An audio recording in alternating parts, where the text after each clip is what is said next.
Unscripted talk with শান্তদ্বীপের clips চ্যানেলে আপনাকে স্বাগত। এখানে আমরা বড় বড় পডকাস্টের ছোট ছোট অ্যান্ড ইনফরমেটিভ ক্লিপস আপনাদের দিয়ে থাকি।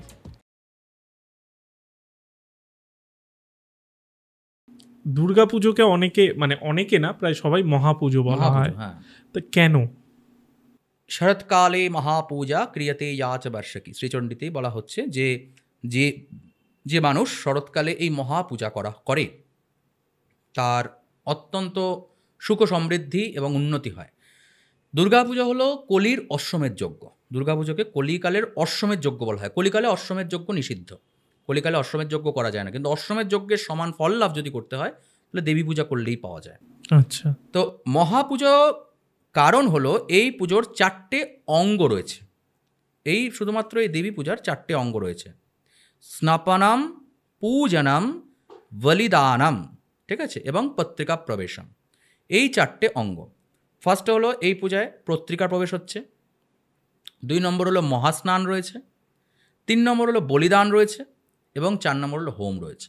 এই 4টে কর্ম বা মহাকর্ম বা সুকর্ম যেহেতু এই পুজোর অন্তর্গত এবং এর মধ্যে একটিকেও যদি বাদ দেওয়া হয় তাহলে কিন্তু দেবী পূজার অঙ্গহানি হয়, পুজো কমপ্লিট হয় না। তোমাকে এই 4টেই করতে হবে। 1 নম্বর হলো পত্রিকা প্রবেশ, মানে নবপত্রিকার প্রবেশ করতে হবে। 2 নম্বর হলো তোমার মহাস্নান করতে হবে। 3 নম্বর হলো তোমার এই বলিদান করতে হবে, এবং 4 নম্বর হলো তোমাকে যজ্ঞ বা হোম করতে হবে। এই 4টি অঙ্গর মধ্যে একটি বাদ গেলেও মহাপুজো থাকে না, এটা আর মহাপুজো হয় না, পুজোও থাকে না, পুজোর অঙ্গহানি হয়, মহাপাপ হয়। তাই দুর্গা পুজো করতে হলে 4টি পুজোই করতে হয়, তাই এটা অশ্বমেধ যজ্ঞ। তো এই জন্য এই পুজোকে মহাপুজো আখ্যা দেওয়া হয়, অন্য কোনো পুজোকে নয়। অন্য কোনো পুজোতেই এই 4টে কর্ম একসাথে অনুষ্ঠিত হয় না, শুধুমাত্র এই পুজোর ক্ষেত্রেই হয়, এই জন্য এটা মহাপুজো। আচ্ছা, আর সেমনি ধরো ষষ্ঠী, মহাষষ্ঠী, মহাসপ্তমী, এটার কি আলাদা কোনো সিগনিফিকেন্স আছে এই মহা বলা? দেখো, এটা তোমার বর্তমান দিনে দেখা যায় বিভিন্ন ক্ষেত্রে, মানে ওই লিফলেট ছাপানো হয় মহাষষ্ঠী, মহাদশমী, পারলে মহাচতুর্থী, মহাতিথিও লেখা যায়। কিন্তু মহা শব্দটা সব ক্ষেত্রে প্রযোজ্য নয়। মহা শব্দটা শুধুমাত্র 2টো তিথির ক্ষেত্রে প্রযোজ্য: মহা অষ্টমী এবং মহানবমী। অন্য কোনো তিথির জন্য মহা শব্দ প্রযোজ্য হয় না। আচ্ছা, ষষ্ঠী, সপ্তমী, মহাষ্টমী, মহানবমী, বিজয়া দশমী, এটা হলো শব্দের অ্যাকচুয়াল। কেন?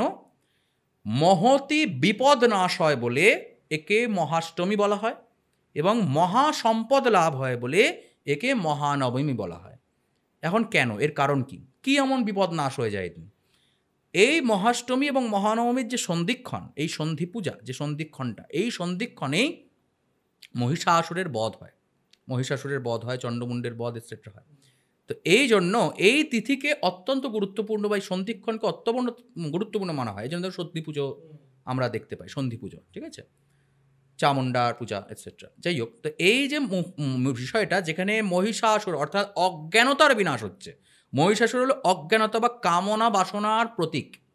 যেখানে কামনা বাসনা বিনষ্ট হচ্ছে সেখানেই তোমার সমগ্র বিপদের বিনাশ হয়। তোমার সমগ্র বিপদের মূল হলো এক্সপেকটেশন, লোভ, লালসা, হিংসা, অহংকার, এগুলোই তোমার বিপদের মূল, এগুলোই বিপদের কারণ। যদি এগুলো বিনাশ হয় তাহলে তোমার বিপদ হয় না, বিপদের বিনাশ হয়ে যায়।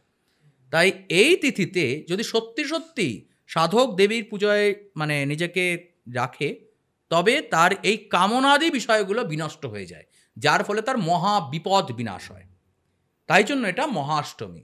আর যেহেতুই মহাবিপদ বিনাশ হয়ে যায়, তাই পরবর্তী অর্থাৎ মহানবমী তিথিতে মহাসম্পদ লাভ হয়। কি মহাসম্পদ লাভ? ব্রহ্মজ্ঞান, ব্রহ্মজ্ঞান লাভ হয় মহানবমীতে, ঠিক আছে।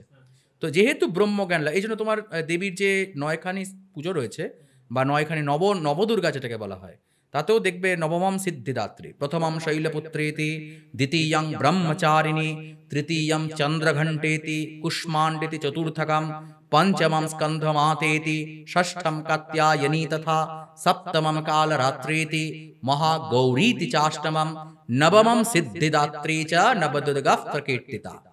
নবমম সিদ্ধিদাত্রী অর্থাৎ সিদ্ধি লাভ হয়, সিদ্ধি লাভ হয় এই তিথিতে। এই জন্য মহাসম্পদ, একে মহাসম্পদ বলা হচ্ছে। এখানে মহাসম্পদ মানে ধনসম্পদ, টাকা কড়ি বিষয় আশয় নয়, এইটা হলো সেই মহাসম্পদ, অর্থাৎ সিদ্ধি লাভ হয়, দেবীকে প্রাপ্তি হওয়া যায়, দেবীর মহাশক্তিকে লাভ হয়। এই জন্য এই তিথিকে বলা হয় হলো গিয়ে মহানবমী। আর এই জন্য যেহেতু কামনা বাসনার ওপর বিজয় লাভ হচ্ছে, এই জন্য পরের তিথিটি হলো বিজয়া দশমী।